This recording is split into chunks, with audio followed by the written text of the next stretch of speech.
coordinator, linebackers coach Andrew Thacker. We'll open right up for questions for Coach. How's, I guess, practice been so far in terms of the, getting the rust knocked off? So day 3. So we had the first 2 days. It's acclimation period, so we had a chance to run around in shorts and underwear, as Coach likes to call it. So I'd say our team speed was pretty good on defense then. And then today we put the pads on, so we had the first time the opportunity, at least just the uppers, shoulder pads only. So obviously from a defensive perspective, we'll have an opportunity to go watch the film here in a moment. But that's such a better view of where they're at and where we are defensively.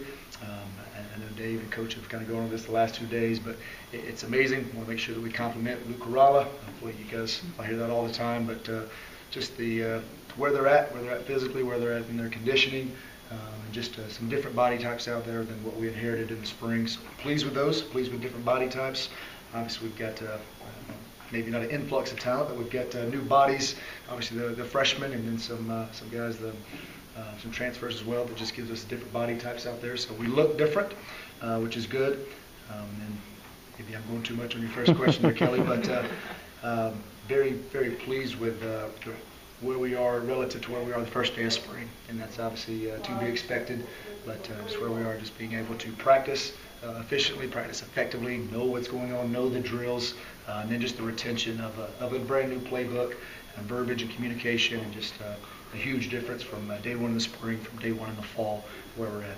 Are you saying that these guys can maybe do a little bit more than they could in the spring, just one from having the knowledge of being in the system for so long, for this amount of time, but also through the conditioning and the strength and all that? Absolutely. So yeah, well, repetition is the mother of all skills. So they're just again, just the playbook piece of it, the communication piece of it, knowing the practice. So we've seen that, and then just again, what we inherited to where they are, just body type wise, conditioning wise.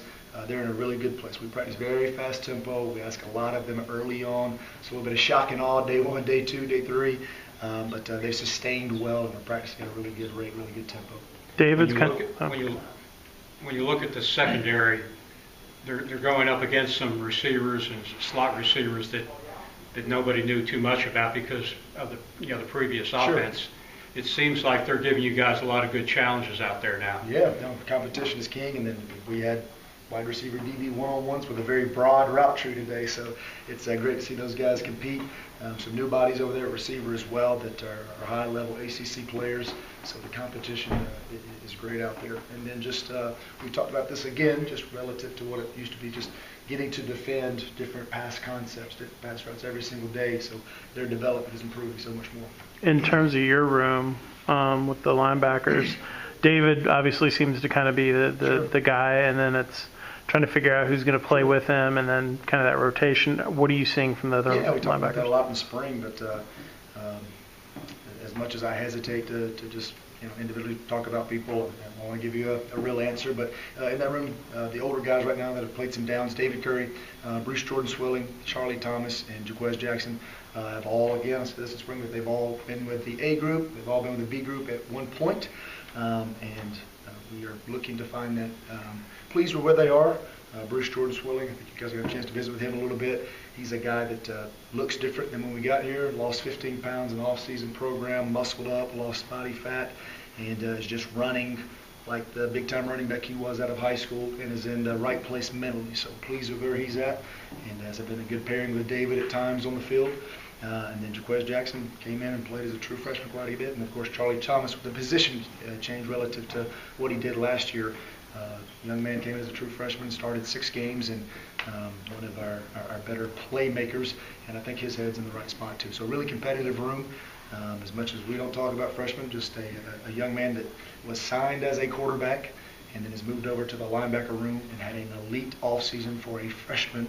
Demetrius Knight's have an opportunity to come over there and learn on the run and just compete. And then some other guys do a really good job in that room. Looking at the defensive end position, a lot of guys that really haven't gotten a lot of game experience there. How have they progressed? They have an unbelievable advantage of having Marco Coleman as their coach. He does a great job, and then we split up the defensive tackle and the defensive end, so the way that he's allowed to give them attention, and then just the elite coach that he is. So they're developing, and that's we are mixing that depth chart up and that roster up like crazy. So a lot of guys are getting reps there. Again, that's another position for just retention of knowledge of the guys that are coming back from the spring. And then we got some new bodies in there as well. Antonius Clayton's over there, and we'll learn about all the eligibility stuff later, but he's given us a heavy-handed physical presence when he's had an opportunity to be in there in practice. So pleased with the development, and we've got to find the above-the-line depth chart. There's a lot of bodies that are getting reps. However, we do it with the A's and B's groups, but definitely not defined above the line in that room. They're fighting to be above it. How much have you and Coach Collins and the rest of the staff, defensive staff kind of had to think about your approach in the offseason after seeing what you have, a little thin, particularly experience-wise up front on the defensive side? Yeah. Does that change? Did you change maybe some approaches or concepts in your mind going into fall camp now? So we learned so much more about our roster in the spring. What they can or can't do. The unique thing, though, is there was such a jump developmentally, body type-wise, and where they are physically from spring to fall, maybe more so than even normal. And now you're still in an evaluation phase, so you don't want to come in with any preconceived notions for the fall, even though they've got a huge body of work from what they did in the offseason, what they did in spring ball, and where they are now. But again, I'll keep echoing just how we look different right now. So. We've got a lot of depth there, to your point, and to your point, we don't have much experience. So there's no issues fielding a bunch of different groups and teams to get out there and get reps. The issue is just at some point figuring out what the lineups are and who's going to be above the line, who plays well together, so we can get the communication, the execution piece, and the camaraderie piece together. Dave had mentioned the same thing that you were about guys changing their bodies and being able to do different things. Is that like a faster or able to get more of a push? How would you kind of describe what the difference is in some of these guys? It's different. Again, I've already spoken about Bruce Jordan Swilling. I'm pointing over here because he's going to come in a moment. But he's a guy that lost 15 pounds, but increased his lean mass. So that's kind of the elite example of that. And then a guy like Tyler Davis, who put on 25 pounds in the off season, yet he's running faster per our catapult, our science. So I don't think there's a perfect science. They just look leaner. There's more muscle mass. There's less body fat, and they're very well conditioned.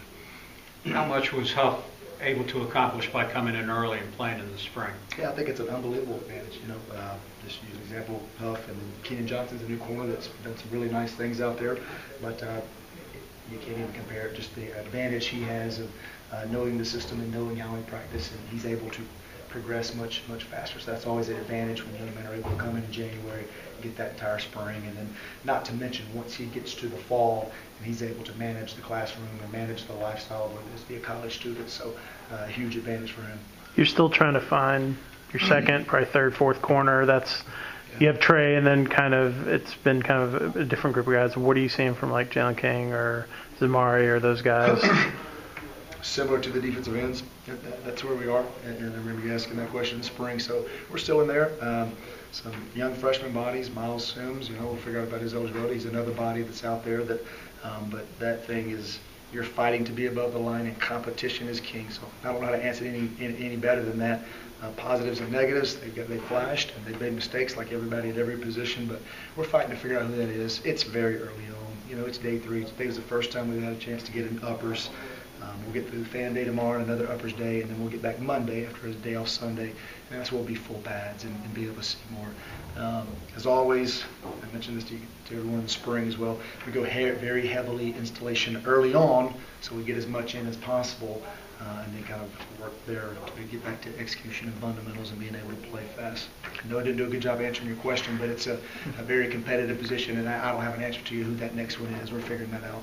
Jair For Coach Thacker. Jair's back on offense. Is that still kind of fluid with him? He's been a multi guy, and he's been a great teammate.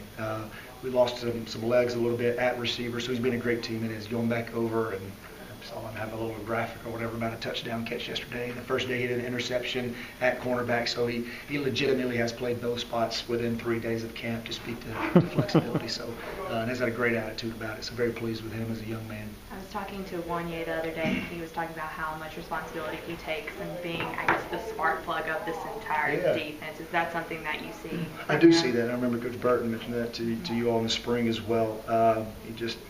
he just positively affects his teammates. He's just one that's naturally engaging to his teammates. They feed off of his energy. He's a bright, smiley kid. So, and then it works to our favor that he's an elite player. He's an elite player, elite talent. And last year he was an elite kick returner, but we want him to be an elite ACC safety, and he has the top end potential to be able to do that.